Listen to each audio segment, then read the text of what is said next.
हर किस्म की हम्द व सना, बड़ाई व बुजुर्गी अल्लाह अज़्ज़ा वजल खालिक़े कायनात, मालिके अर्द समा के लिए लायक और सज़ावार है, जो इस कायनात और कायनात कुल का मुरब्बी व पालनहार है।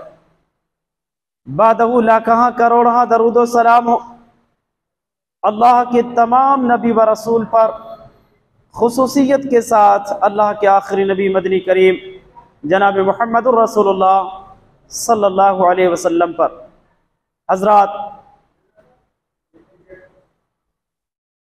रब्बुल आलमीन से दुआ है कि बारे इलाहा इस कहने वाले को कहने से ज़्यादा और सुनने वालों को सुनने से ज़्यादा अमल इस्लाह की तौफीक अनायत फरमा। हज़रात, जिस मज़हब को हम और आप फॉलो करते हैं, जिस मज़हब के हम और आप मानने वाले हैं, उस मज़हब की तालीम ये है कि हमारे पास जो भी खबरें आएँ, जो भी वाक़यात आएँ, उन तमाम खबरों की तहक़ीक़, उन तमाम वाक़यात की तहक़ीक़ बहुत ही ज़्यादा ज़रूरी है। आप जानते हैं, ज़ाते सहाबा किराम रिज़वानुल्लाहि अलैहिम अजमईन को लेकर के, उनकी शख्सियात के बारे में, उन नुफूस-ए क़ुदसिया पर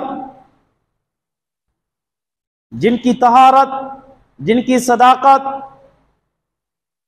जिनकी अमानत व दयानत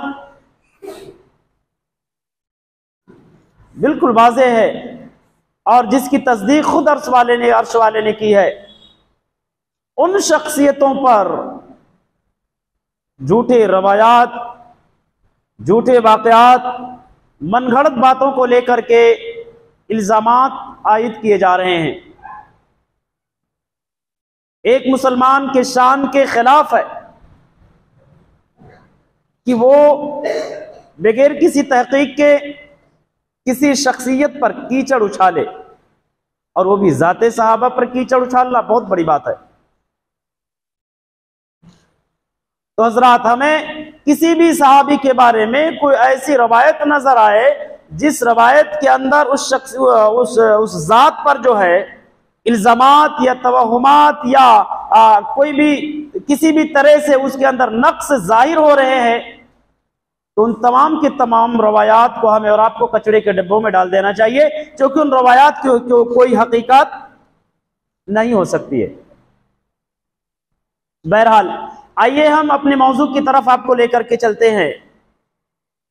इससे पहले नशिस्त के अंदर खिलाफत उस्मानी पर मैंने तज़किरा किया था, और खिलाफत उस्मानी पर होने वाले इल्ज़ामात, एतराज़ात का तज़किरा और उसका पोस्टमार्टम मैंने किया था। सरज़मीन मिस्र, कूफा और बसरा से जो उजट किस्म के लोग,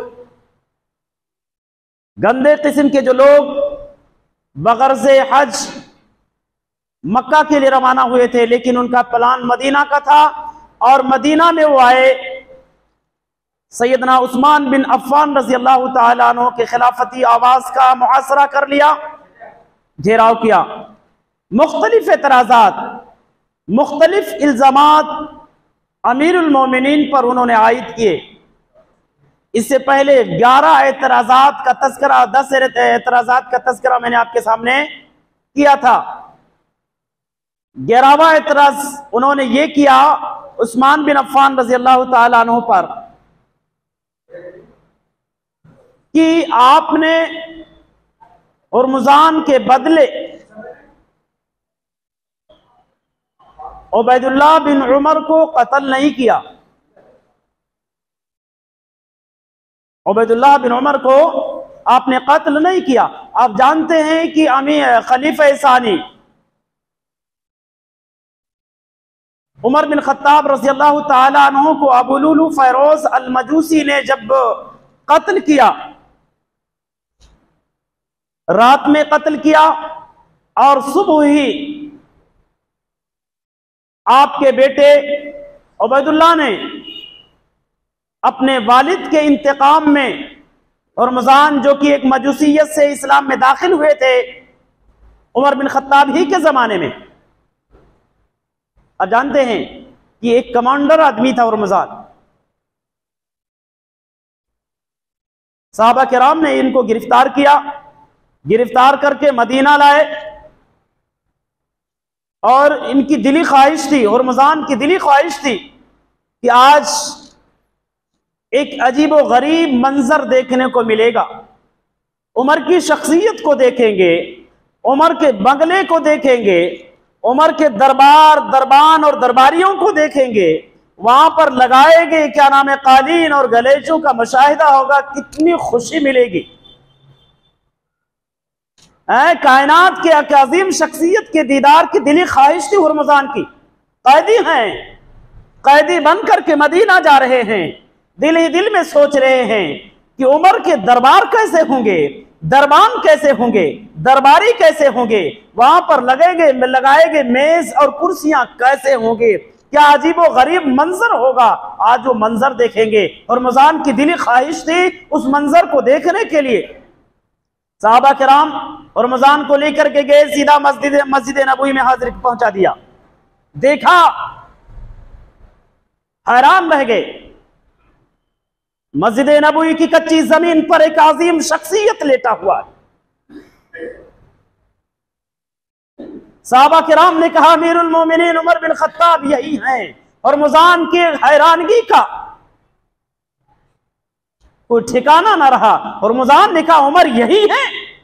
साहबा ने कहा यही हैं, इनके जीने का, जिंदगी गुजारने का अंदाज यही है। का इनका बंगला कहाँ है? का कोई बंगला नहीं, कोई दरबार दरबारी और दरबार नहीं है। अल्लाहु अकबर। हुर्मुज़ान ने कहा अल्लाहु अकबर, ये कोई मामूली शख्सियत नहीं है, मुझे कलमा पढ़ा दो। अल्लाहु अकबर, मैं मुसलमान बनना चाहता हूं। ये मजूसियत से इस्लाम में दाखिल हुए थे खिलाफत फारूकी में, लेकिन जिस रात उमर बिन खत्ताब रजी अल्लाह तआला अन्हु की शहादत का जो है वाकया पेश आया, यह हादसा जब पेश आया, उसके सुबह ही हजरत उमर के बेटे उबैदुल्लाह ने अपने वालिद मोहतरम के क़िसास ने हुर्मुज़ान को कत्ल किया। क़िसास कैसे, क़िसासन कैसे उन्होंने कत्ल किया? वजह यह थी कि उमर बिन खत्ताब की शहादत से 3 दिन कबल अब्दुर्रहमान बिन अबी बकर ने या उबैदुल्लाह बिन उमर ने ही खुद हुर्मुज़ान को अबू लुलू फैरोज अल मजूसी के साथ देखा था। उमर बिन खत्ताब की शहादत से 3 दिन कबल, 3 दिन पहले हुर्मुज़ान को अपने बाप के कातिल अबू लुलू के साथ में देखा था, और अबू लुलू के साथ पास में उस वक्त वही नेजा, वही खंजर था जिस नेजे से अबू लुलू ने उमर बिन खत्ताब को शहीद किया था। इनको डाउट हुआ, शक हुआ, शायद मेरे वालिद के कत्ल में इसका भी हाथ है,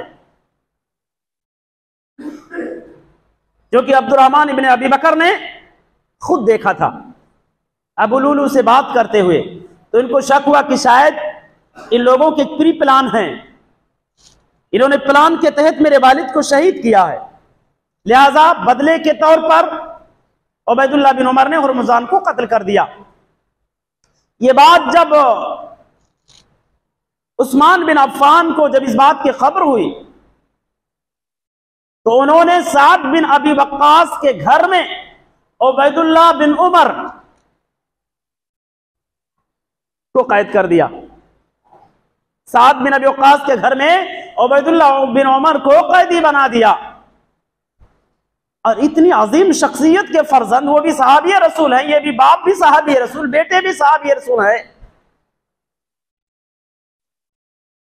इतने आसानी से और इतने जल्दी से कोई फैसला कैसे लिया जा सकता?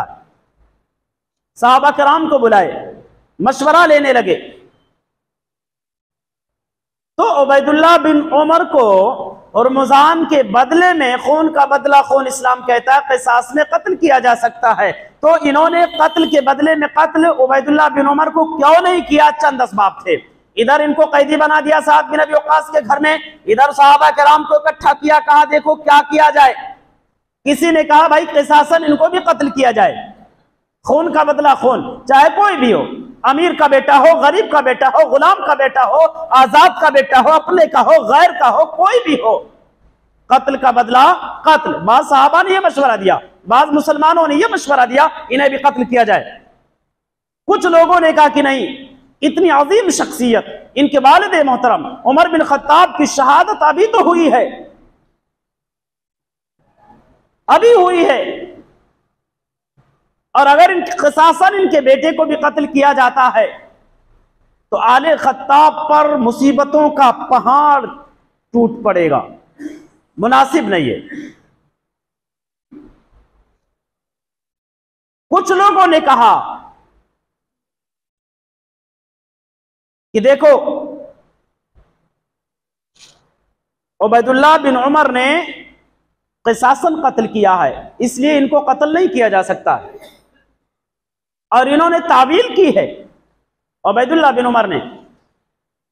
जैसे कि जिन लोगों ने कहा कि इनको कत्ल न किया जाए, उन्होंने जवाब पेश किया कि देखो नबी के जमाने में उसामा बिन ज़ैद ने एक कलमा पढ़ने वाले शख्स को कलमा पढ़ने के बाद कत्ल किया। उसामा बिन ज़ैद एक दुश्मन को दौड़ा रहे थे, एक काफिर को मारने के लिए, वो भाग करके एक दरख्त के साये में उन्होंने पनाह ले लिया, और जब उन्होंने देखा उसामा बिन ज़ैद मेरे करीब आ चुके हैं, जोर जोर से कलमा पढ़ना शुरू कर दिया।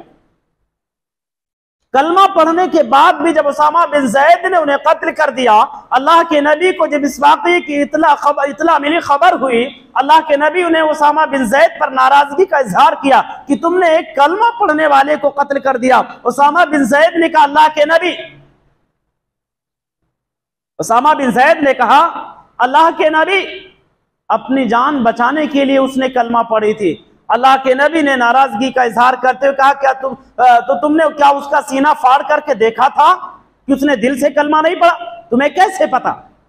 तो अल्लाह के नबी ने उसामा बिन ज़ैद को उस कलमा गो के बदले में क़िसासन कत्ल नहीं किया था, खामोशी इख्तियार कर लिया। इसी तरीके से उस्मान बिन अफ़्फ़ान ने उसी तावील को दलील बना करके, जहां जो तावील नबी ने उसामा बिन ज़ैद के बारे में की थी, वही तावील उस्मान बिन अफ़्फ़ान ने उबैदुल्लाह बिन उमर के बारे में की, और उसी तावील की बुनियाद पर इनको क़िसासन कत्ल नहीं किया उबैदुल्लाह बिन उमर को।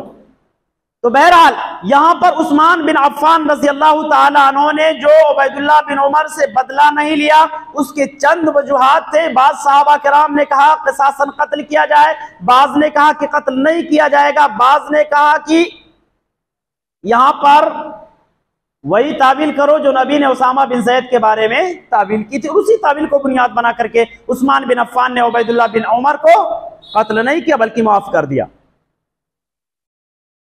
तो बहरहाल यहां उबैदुल्लाह बिन उमर की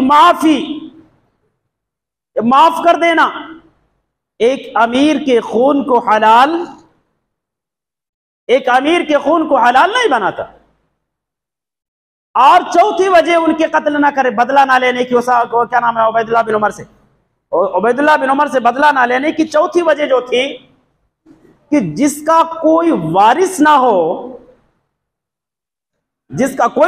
हो, हुकूमत उसका वारिस बनती है, हाकिम वक्त उसके वारिस बनते। तो हुर्मुज़ान का कोई वारिस नहीं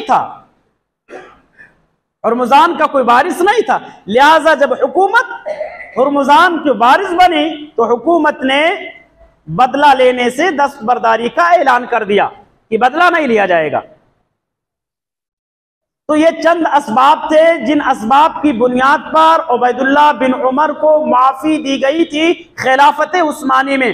लिहाजा उन बलवाइयों का एतराज और इल्जाम सैयदना उस्मान बिन अफ़्फ़ान के बारे में गलत था, सही नहीं था।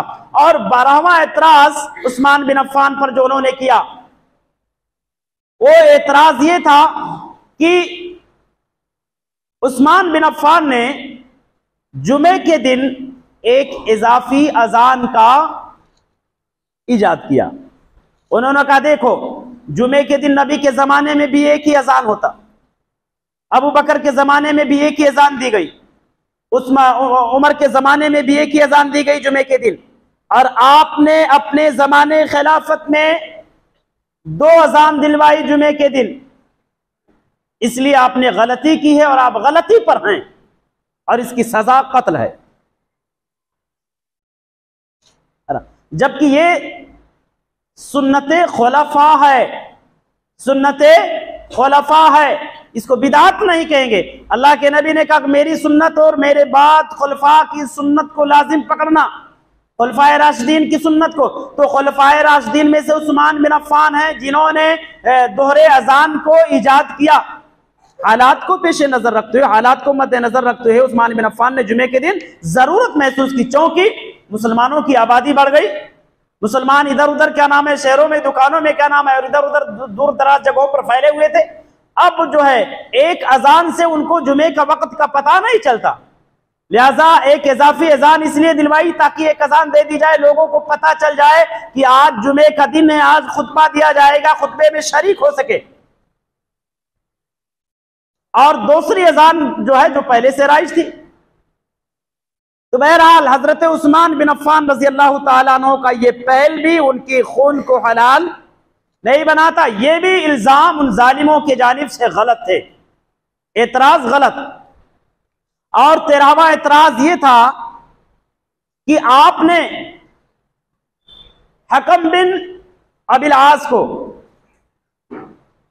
जिनको अल्लाह के नबी ने जिला वतन किया था, और आपने अपने जमाने में वापस बुला लिया। अबू बकर ने वापस नहीं बुलाया, उस्मान ने वापस नहीं बुलाया, आपने वापस बुला लिया। लिहाजा आपने क्या किया? गलत किया, आपने गलती की है। या शरीयत का एक उसूल यह है कि जिला वतनी के लिए शरीयत जो उसूल नाफिज करती है वो किसी जुर्म के तहत तो 1 साल, ज्यादा से ज्यादा 1 साल किसी को देश या मुल्क बदर किया जा सकता, 1 साल ही किसी को जो है जिला वतन किया जा सकता, इससे ज्यादा नहीं, शरई नुक्ते नजर से। तो पहली चीज तो यह कि अल्लाह के नबी ने हकम बिन अबिल आस को जिला वतन किया ही नहीं था, जिला वतन किया ही नहीं था। क्यों? ये हकम बिन अबिल आस जो थे ये मक्का के रहने वाले थे, अल्लाह के नबी मदीने में मुकीम पजीर थे। हकम बिन अबिल आस जो है तुलका सहाबा में से थे, यानी वो सहाबा जिन्होंने फतेह मक्का के साल ईमान लाए थे, उनको तुलका कहा जाता है। तो हकम बिन अबिल आस ये फतेह मक्का के साल ईमान लाए थे और मक्का ही में रह रहे थे। अब आप बताइए कि जब वो मक्का के रहने वाले, नबी मदीने में, तो मक्का वालों को मदीने क्या नाम है, नबी कैसे जिला वतन कर सकते हैं मदीना में बैठ करके? और अगर मान भी लिया जाए कि नबी ने जिला वतन किया तो सिर्फ 1 साल, नबी के जमाने और खिलाफत उस्मानी के जमाने के दरमियानी मुद्दत कितने? तकरीबन 15 साल। कितने? 15 साल। तो अगर मान लो कि नबी ने जिला वतन किया था, उस्मान बिन अफ़्फ़ान ने बुलाया, तो कितने साल के बाद? 15 साल के बाद बुलाया। तो क्या गलत किया? क्या गलत किया? तो ये एतराज भी उन जालिमों की जानिब से उस्मान बिन अफ़्फ़ान पर गलत थे। 14वां एतराज उन जालिमों ने यह किया कि आपने मिंबरे रसूल की उस सीढ़ी का इस्तेमाल किया खुतबा देने के लिए जिस पर मुहम्मदुर रसूलुल्लाह सल्लल्लाहु अलैहि वसल्लम चढ़ करके खुतबा दिया करते थे। ये भी क्या नाम है, सुन्नते खुलफा है। अल्लाह के नबी पहले मिंबर पर क्या, पहले सीढ़ी पर खुतबा दिया करते थे। अबू बकर का जब जमाना आया तो दूसरे पर, उमर बिन खत्ताब का जमाना आया तो तीसरे सीढ़ी पर वो खड़े होकर के खुतबा दिया करते थे। तो उन जालिमों ने कहा कि नबी जिस सीढ़ी पर, मिंबर के जिस सीढ़ी पर खड़े होकर खुतबा दिया करते थे, शेखैन में से किसी ने उस सीढ़ी पर जो है खड़े होने की जुरात नहीं की है, और आपने उस सीढ़ी का इस्तेमाल किया, इसलिए आप मुजरिम हो। अब आप बताइए, ये तीसरे खलीफा थे, खलीफे सालिस। अबू बकर ने पहले को छोड़ा, उमर ने दूसरे को छोड़ा, उस्मान अगर तीसरे को छोड़ देते तो जमीन पर खड़े होकर के खुतबा देते। उमर के बाद का क्या नाम, उस्मान के बाद का जब जमाना आता, अली का जमाना, तो जमीन में गड्ढा तैयार करना पड़ता। अली के बाद का जब जमाना आता अमीर हजरत हसन का, तो और नीचे गड्ढा तैयार करना पड़ता। जब उनके बाद का अमीर माविया का जमाना आता तो और नीचे गड्ढा तैयार करना पड़ता। अब आज बताइए, अगर वो सिलसिला अगर जारी रहता तो हम उलमा को, जो आज दाइयाने इस्लाम है, जो मिंबरों को इस्तेमाल करते हैं, उनको कहां खड़ा होना पड़ता? उनके लिए कितनी गहराई में होती वो मिंबर, वो सीढ़ी, जहां से खुतबा देने के जो है मुस्तहिक होते। उस्मान बिन अफ्फान ने इज्तिहाद किया कि अगर इसी तरीके से एक एक सीढ़ी अगर उतरते रहेंगे तो न जाने कितने फितने पैदा होंगे, और ऐसे फितने पैदा होंगे जिसको सोचा भी नहीं जा सकता। लिहाजा उस फितने के दरवाजे को बंद करने के लिए उस्मान बिन अफ्फान रज़ी अल्लाह तआला अन्हु ने उसी सीढ़ी का इस्तेमाल किया खुतबा देने के लिए, जिस पर अल्लाह के नबी जनाब मोहम्मद रसूलुल्लाह सल्लल्लाहु अलैहि वसल्लम खड़े होकर के खुतबा दिया करते थे। तो बहरहाल उस्मान बिन अफ्फान पर जो है किया गया ये एतराज भी झूठा और गलत था, बेबुनियाद था, क्योंकि उस्मान बिन अफ्फान ने आने वाली नस्लों को अजीम फितनों से बचाया है, फितनों में मुलव्विस नहीं किया, और ना ही नबी के शान में उस्मान बिन अफ्फान ने गुस्ताखी की थी। 15वां एतराज उन जालिमों ने यह किया कि उमर बिन खत्ताब ने जो है कोड़े का दुर्रों का इस्तेमाल करते थे, मुजरिमों को सजा देने के लिए दुर्रा लगाते थे, और आप कोड़ा लगा रहे। बेबुनियाद बात। हाकिम वक्त को इख्तियार है, वो हाथ से मारे, लकड़ी से मारे, डंडे से मारे, लाठी से मारे, किसी सी चीज से मारे, वो मुख्तार होता है। ये कोई दीन का मसला नहीं है। मजीद उन जालिमों ने जो 16वां एतराज किया कि आपने सहाबी रसूल अबू दरदा को काफी अजियत पहुंचाई है, जबकि ये एतराज भी बेबुनियाद, बगैर किसी सबूत के। तो बसरा, कूफा, मिस्र से आने वाले जो उजड़ किस्म के लोग थे, जिन्होंने उस्मान बिन अफ्फान के जो है आवाज का मुहासरा किया, उनके सारे एतराजात बेबुनियाद थे। उन एतराजात की कोई हकीकत नहीं थी। कुछ एतराज ऐसे थे जिनकी हकीकत थी, लेकिन हाकिम वक्त ने इज्तिहाद किया था। जैसे नमाज के मसले में इज्तिहाद किया था कि सफर में उस्मान बिन अफ्फान ने पूरी नमाज पढ़ी, तो एक क्या नाम है, उस्मान बिन अफ्फान का एक इज्तिहाद था। और जब मुज्तहिद किसी मसले पर इज्तिहाद करेगा और उस मसले में अगर वो गलती कर जाता है, तो इस्लाम उसका मुआखजा नहीं करता, मुआखजा ही नहीं, बल्कि वो मुज्तहिद सवाब का मुस्तहिक होता है। कोई आदमी, कोई आलिम दीन, और इज्तिहाद कौन करेगा? पब्लिक, जनता नहीं।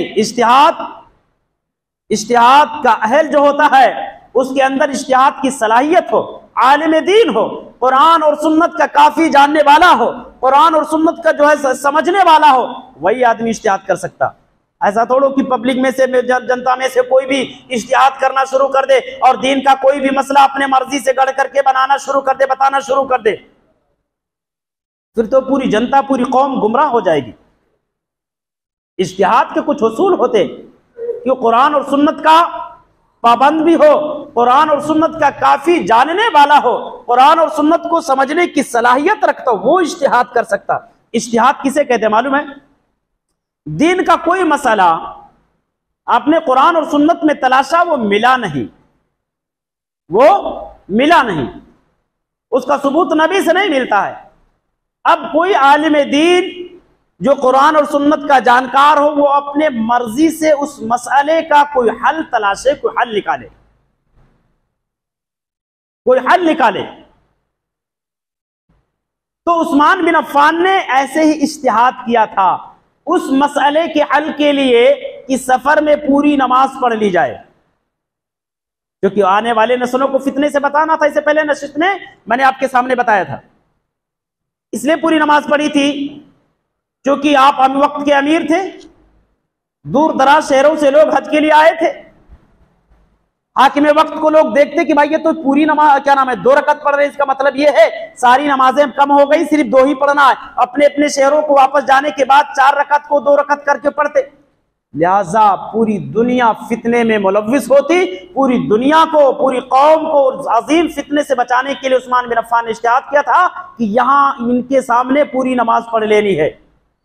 दूसरा, उस्मान बिन अफ़्फ़ान ने मक्कतुल मुकर्रमा को अपना शहर माना था, इसलिए पूरी नमाज पढ़ी थी। क्योंकि शादी भी कर ली थी मक्का के अंदर उस्मान बिन अफ़्फ़ान ने, इसलिए अपना शहर मान करके, अपना घर मान करके अपने आप को वहां पर मुकीम माना कि मैं यहाँ का मुकीम हूं, यहाँ का शहरी हूं।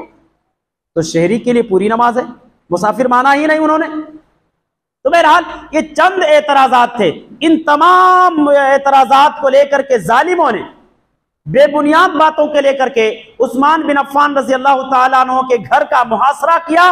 और ये ज़िलक़ादा के आखिरी अय्याम थे। तकरीबन 20 दिन से लेकर के 40 दिन तक उस्मान बिन अफ़्फ़ान के घर का मुहासरा किया गया। यानी 20 से कम भी नहीं थे और 41 से ज्यादा नहीं थे। मुहासरा के अय्याम जो थे, मुहासरे के अय्याम 41 से ज्यादा भी नहीं थे और शायद 20 से कम भी नहीं थे। तो इस कदर मुहासरा किया जालिमों ने, खाना भी बंद कर दिया, पानी भी बंद कर दिया, राशन बंद कर दिया, ताल्लुकात सारे लोगों से मिलने जुलने, ये तमाम चीजें बंद कर दी गई। यहां तक कि मस्जिद नबवी का दरवाजा भी उस्मान बिन अफ़्फ़ान रज़ी अल्लाह तआला अन्हु के लिए बंद कर दिया गया, अपने घर में कैदी बना दिए गए। बहरहाल ये 18 ज़िलहिज की 18 तारीख थी। जालिमों ने सुबह सवेरे उस्मान बिन अफ़्फ़ान रज़ी अल्लाह तआला अन्हु के घर का दरवाजा तोड़ा, दरवाजा तोड़ करके उसमें आग लगा दिया, घर में बैक वक्त चारों तरफ से हमला कर दिया। उस वक्त हजरत उस्मान बिन अफ़्फ़ान रज़ी अल्लाह तआला कुरान मजीद की तिलावत कर रहे थे।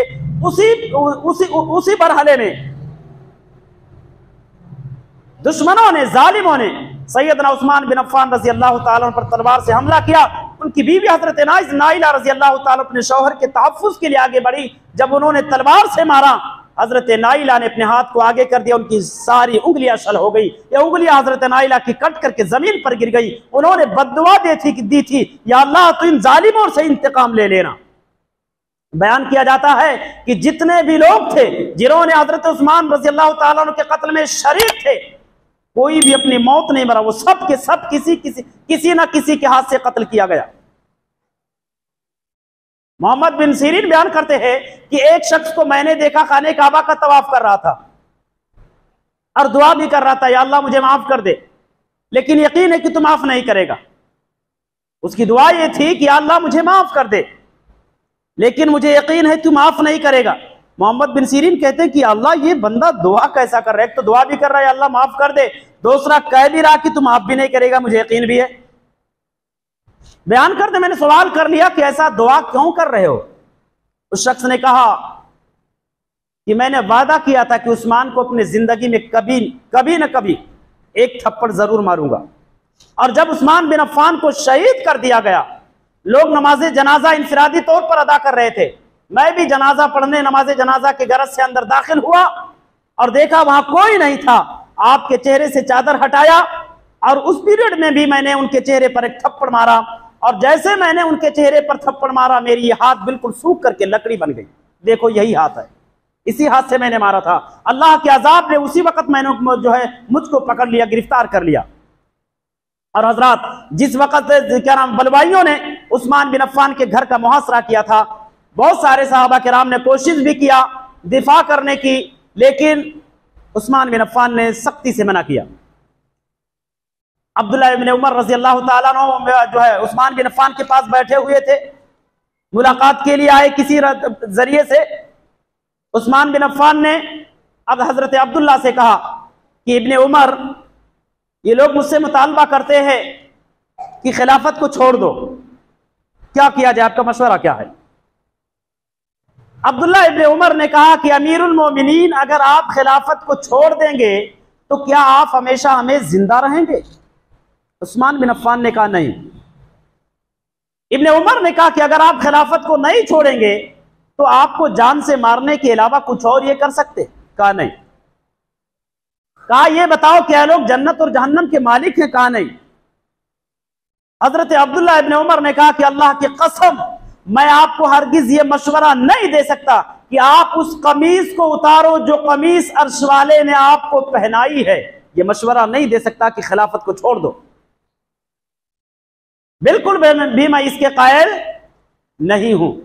और अल्लाह के नबी की हदीस भी थी, अल्लाह के नबी ने हजरत उस्मान बिन अफ़्फ़ान को नसीहत भी की थी कि अल्लाह रब्बुल आलमीन तुम्हें एक कमीज पहनाएगा, यानी खिलाफत अता करेगा।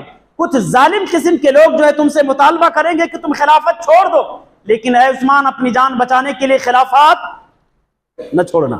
नबी की ये हदीस उस्मान बिन अफ़्फ़ान रज़ी अल्लाह ताला अन्हु के ज़हनों में गूंज रही थी, इसलिए उस्मान बिन अफ़्फ़ान ने खिलाफत को छोड़ना गवारा नहीं किया, मौत को अपने गले लगाया लेकिन खिलाफत को नहीं छोड़ा। कोई जालिम अगर ये कहता है कि उस्मान बिन अफ़्फ़ान जो खिलाफत के हरीस थे, अमारत के हरीस थे, अल्लाह की कसम वो इल्जाम लगा रहा है, वो हजरत उस्मान पर इल्जाम लगा रहा है। और उसकी ये सोच घटिया है, वो बदतरीन सोच है जो ये सोचे कि वो खिलाफत के हरीस थे। खिलाफत के हरीस नहीं थे, खिलाफत को ललचाई हुई नजरों से वो नहीं देख रहे थे, बल्कि नबी की वसीयत, नबी की नसीहत उनके नजरों के सामने थी। और हजरात, जिस वक्त उस्मान बिन अफ़्फ़ान रज़ी अल्लाह ताला अन्हु को शहीद किया गया, उस वक्त आप रोजे से थे। जालिमों ने इफ्तारी का भी मौका नहीं दिया, कई दिन कंडी चौकी, पीने के लिए पानी नहीं, खाने के लिए खाना नहीं, घर में कोई चीज मौजूद ही नहीं था।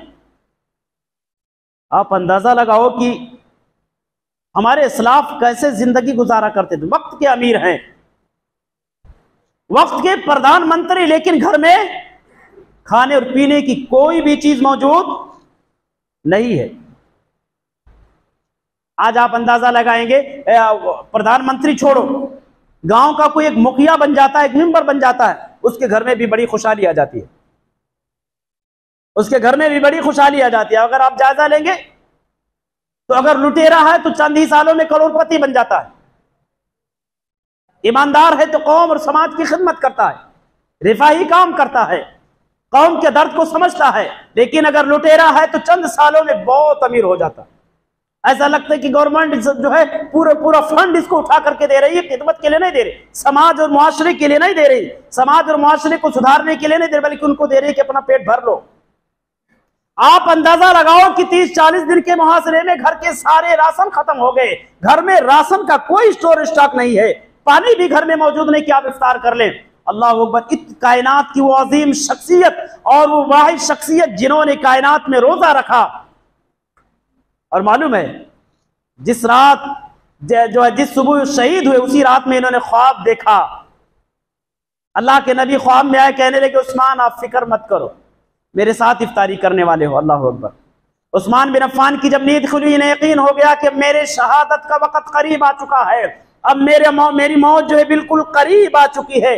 और सुबह हुई, सुबह का सूरज इन्होंने देखा, इधर जालिमों ने हमला कर दिया और हमला करके उस्मान बिन अफ़्फ़ान रज़ी अल्लाह ताला अन्हु को शहीद कर डाला। हज़रात, सहाबा किराम ने आपका दिफा क्यों नहीं किया? आपको बचाने के लिए आगे क्यों नहीं बढ़े? सवाल पैदा होता। सबसे पहला सबब सहाबा किराम के दिफा ना करने का पहला सबब उस्मान बिन अफ़्फ़ान ने खुद मना किया था। और मना क्यों किया था? ये उस्मान बिन अफ़्फ़ान रज़ी अल्लाह ताला अन्हु की शुजाअत थी। इन्होंने नबी की हदीस को मद्देनजर रखते हुए मौत को गले लगा लिया। और मना करने की दूसरी सबब उम्मते मुहम्मदिया की शफकत, क्योंकि जो वो बलवाई और उजड़ किस्म के लोग कूफा, बसरा और मिस्र से मदीना आए थे मारने के लिए, वो लड़ाकू लोग थे, वो लड़ाकू लोग थे। अगर उस्मान बिन अफ़्फ़ान इशारा करते तो अंसारे मदीना आज भी उस्मान बिन अफ़्फ़ान का वैसे ही दिफा करते, मदद करते जैसे नबी का किया करते थे। और कहा भी कि हमने जैसे नबी के साथ जो है जिंदगी गुजारी, नबी की मदद की, उस्मान आप इजाजत दो, अमीरुल मोमिनीन आप हुक्म दो, हम आपकी भी दिफा करेंगे, मदद करेंगे। उस्मान बिन अफ़्फ़ान ने बरजस्ता यही कहा था, जो अल्लाह और उसके रसूल पर ईमान रखता हो, जिसे बात मालूम है कि उस पर हाकिम वक्त की इताअत फर्ज है, वाजिब है, तो बहैसियत हाकिम के उस्मान यह हुक्म देता है हर शख्स अपने तलवार को म्यान में रख ले, अपना तलवार बाहर ना निकाले, क्योंकि मैं हरगिज ये पसंद नहीं करता हूं, पसंद नहीं करूंगा कि मदीनतुर रसूल में खून खराबा हो। ये मेरे नबी का मुकद्दस और पाकीज़ा शहर है। तो इन दो वजूहात की बुनियाद पर उस्मान बिन अफ़्फ़ान ने उनको मना किया। और दिफा न सहाबा किराम के दिफा न करने की दूसरी वजह, वो जो सहाबा किराम की जो जमात थी उन बलवाइयों के मुकाबले में थोड़ी थी, जो कि सहाबा किराम उस जमाने में मुख्तलिफ जगहों पर बटे हुए थे। कुछ तो हुज्जाजे किराम की खिदमत के लिए मक्का आ गए थे उनके इंतजामात के लिए, और कुछ जो है मैदान जंग में थे, कुछ सरहदों पर थे, कुछ मदीना छोड़ करके कहीं और छोटे छोटे बस्ती और शहरों में जाकर के आबाद हो गए थे। इसलिए उन बलवाइयों के मुकाबले में मुसलमानों की तादाद कम थी, और जब तादाद में कम थे तो दिफा के लिए आगे नहीं बढ़े। तो ये चंद असबाब थे जिन असबाब की वजह से सहाबा किराम आपका दिफा नहीं कर सके। बहरहाल जब हजरत उस्मान बिन अफ़्फ़ान रज़ी अल्लाह ताला अन्हु को शहीद कर दिया गया तो मदीना के मुसलमानों ने अली बिन अबी तालिब के घर का दरवाजा खटखटाया और कहा, अय अली, अब आज से आप हमारे अमीर हो। अबू बकर का इंतखाब नबी ने किया, उमर का इंतखाब अबू बकर ने किया, उस्मान बिन अफ़्फ़ान का इंतखाब 6 लोगों की जो मजलिस शूरा थी, जिस कमेटी की तश्कील उस्मान बिन अफ़्फ़ान ने दी थी, उन्हीं 6 लोगों में से अब्दुर्रहमान इब्न औफ ने उस्मान बिन अफ़्फ़ान का इंतखाब किया मदीना वालों से मशवरा करके, और अली बिन अबी तालिब का इंतखाब सारे मदीना वालों ने मिल करके किया। मां हजरत अली के घर पे आए, कहने लगे, आए अली, आपसे बेहतर आज हमारे दरमियान कोई मौजूद नहीं है, आपसे अफजल, आपसे ज्यादा आला वारफा मकाम वाला हमारे दरमियान कोई नहीं है, लिहाजा ऐ अली आप आज से हमारे अमीर बन जाओ। हजरत अली ने बरजस्ता इनकार किया, कहा मैं वजीर बनने के काबिल हूं, अमीर बनने के काबिल नहीं हूं। मैं वजीर बन सकता लेकिन अमीर नहीं बन सकता। हमारे इस्लाफ जो थे वो ओहदों के कुर्सियों के हरीस नहीं थे, ललचाई हुई नजरों से नहीं देखते थे। हजरत अली ने कहा कि मैं वजीर बनना गवारा करता हूं लेकिन अमीर बनना मुझे पसंद नहीं है। लोगों ने प्रयास किया, लोगों ने जो है इल्तिजा किया कि आपसे ज्यादा बेहतर हमारे दरमियान कोई है ही नहीं। हजरत अली ने कहा ठीक है, अगर अमीर बनाना चाहते हो, मैं मेरे हाथ पर अगर बयात करना चाहते हो तो मेरे घर में नहीं, मैं मस्जिद नबवी में चलता हूं, जिसको बयात करना है मदीना में अलल ऐलान वो हमारे हाथ पर बयात करे। सारे अहले मदीना ने हजरत अली बिन अबी तालिब रज़ी अल्लाह ताला अन्हु को अपना खलीफा माना, अपना अमीर माना, और ये गालिबन सन 35 हिजरी का वाकया है। सन 35 जिलहिज्जा की 18 तारीख को हजरत उस्मान बिन अफ़्फ़ान को शहीद किया गया, और उनकी शहादत, उनकी तदफीन और तजहीज़ और तकफीन के बाद ये 19 या 20 या 22 तारीख रही होगी जिलहिज की।